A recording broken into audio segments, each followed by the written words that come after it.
英語聞き流し10分間、名作リスニング、英語テキストと MP3 ダウンロード、その他の物語は、ホームページよりご利用いただけます。88thpp.com 88thpp.com 2. The Red-Headed League.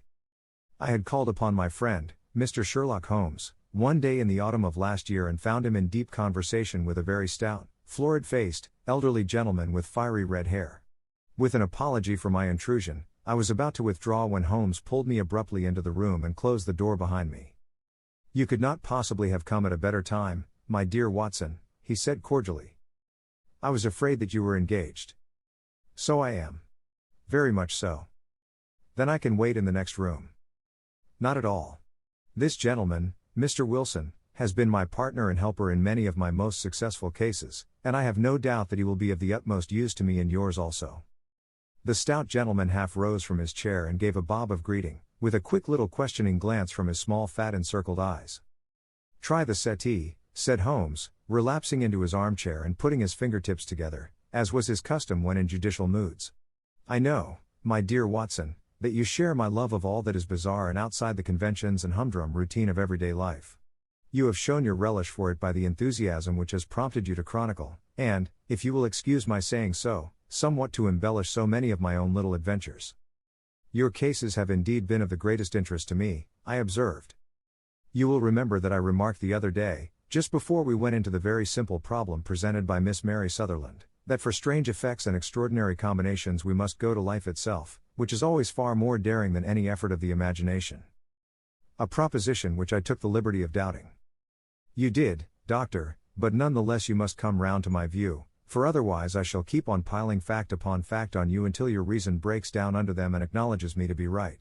Now, Mr. Jabez Wilson here has been good enough to call upon me this morning, and to begin a narrative which promises to be one of the most singular which I have listened to for some time. You have heard me remark that the strangest and most unique things are very often connected not with the larger but with the smaller crimes, and occasionally, indeed, where there is room for doubt whether any positive crime has been committed.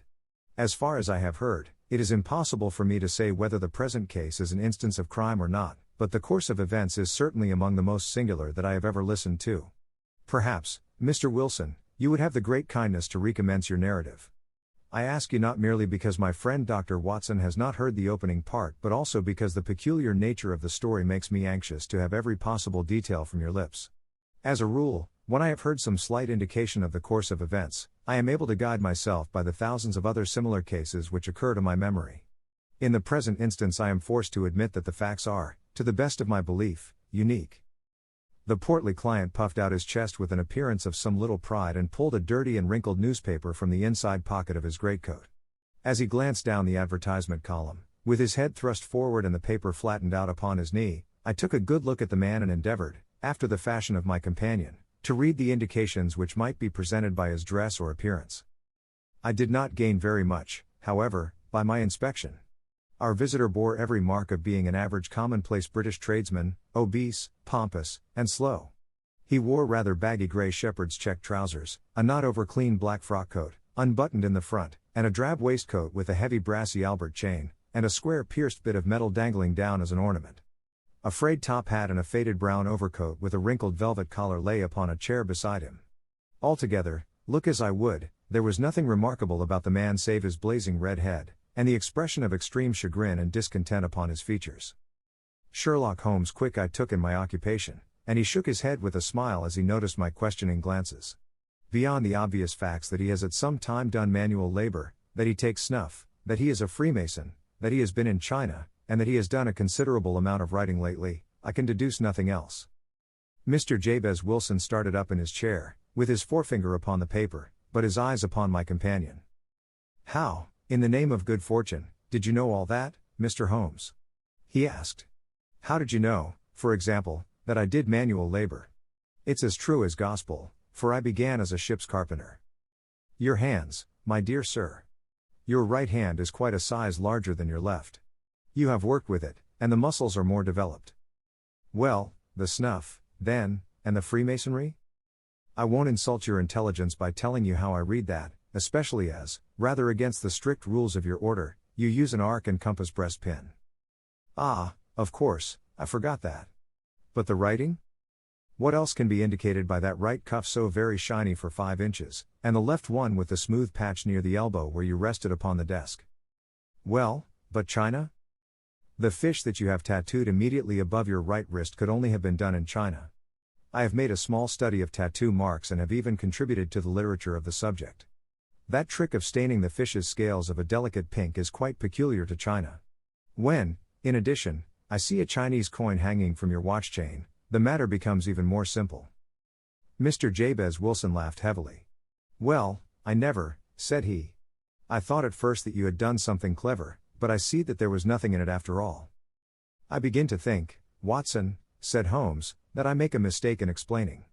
Omne ignotum pro magnifico, you know, and my poor little reputation, such as it is, will suffer shipwreck if I am so candid. Can you not find the advertisement, Mr. Wilson? Yes, I have got it now, he answered with his thick red finger planted halfway down the column. Here it is. This is what began it all. You just read it for yourself, sir. I took the paper from him and read as follows. To the Red-Headed League, on account of the bequest of the late Ezekiah Hopkins, of Lebanon, Pennsylvania, USA, there is now another vacancy open which entitles a member of the League to a salary of £4 a week for purely nominal services. All red-headed men who are sound in body and mind and above the age of 21 years, are eligible. Apply in person on Monday, at 11 o'clock, to Duncan Ross, at the offices of the League, 7 Pope's Court, Fleet Street. What on earth does this mean? I ejaculated after I had twice read over the extraordinary announcement. Holmes chuckled and wriggled in his chair, as was his habit when in high spirits. It is a little off the beaten track, isn't it? Said he. And now, Mr. Wilson, off you go at scratch and tell us all about yourself, your household, and the effect which this advertisement had upon your fortunes. You will first make a note, Doctor, of the paper and the date. It is the Morning Chronicle of April 27, 1890. Just 2 months ago. Very good. Now, Mr. Wilson? Well, it is just as I have been telling you, Mr. Sherlock Holmes, said Jabez Wilson, mopping his forehead. I have a small pawnbroker's business at Coburg Square, near the city. It's not a very large affair, and of late years it has not done more than just give me a living. I used to be able to keep 2 assistants, but now I only keep 1, and I would have a job to pay him but that he is willing to come for half wages so as to learn the business. What is the name of this obliging youth? Asked Sherlock Holmes. His name is Vincent Spaulding, and he's not such a youth, either.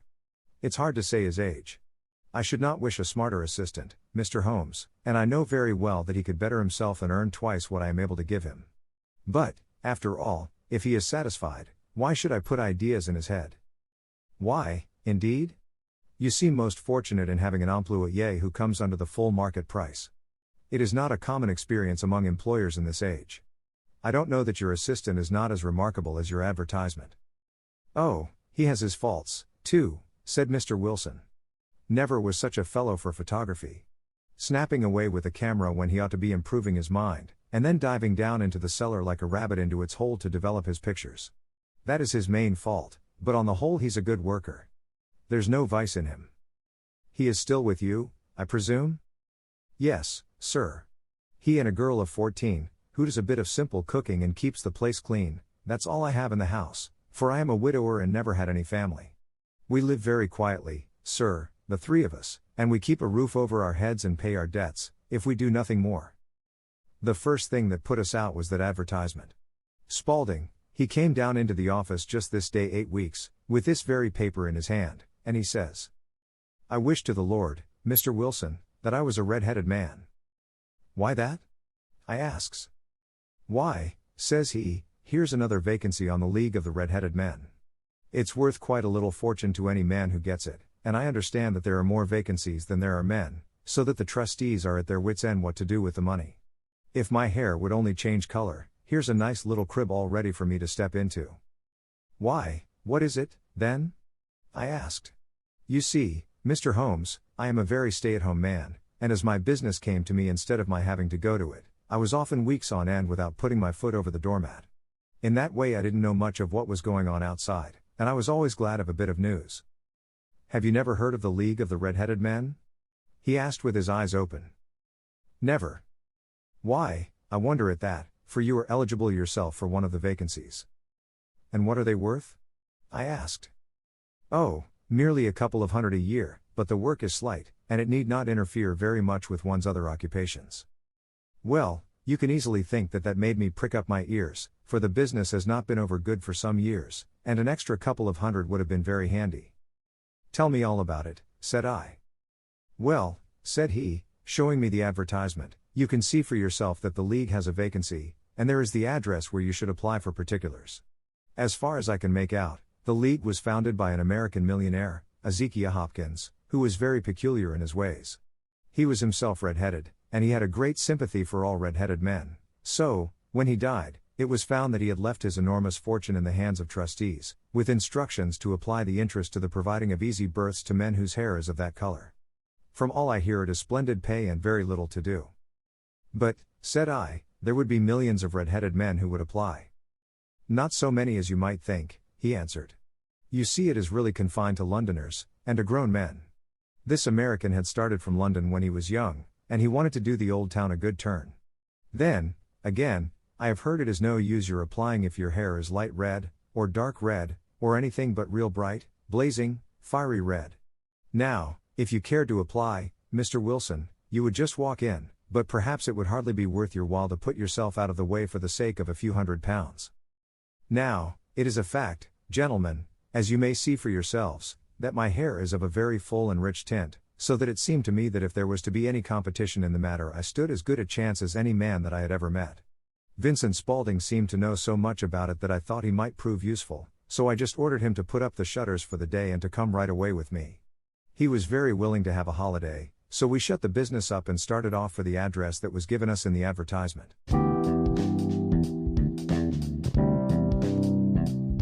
英語聞き流し10分間、名作リスニング、英語テキストと MP3 ダウンロード、その他の物語は、ホームページよりご利用いただけます。88thpp.com 88thpp.com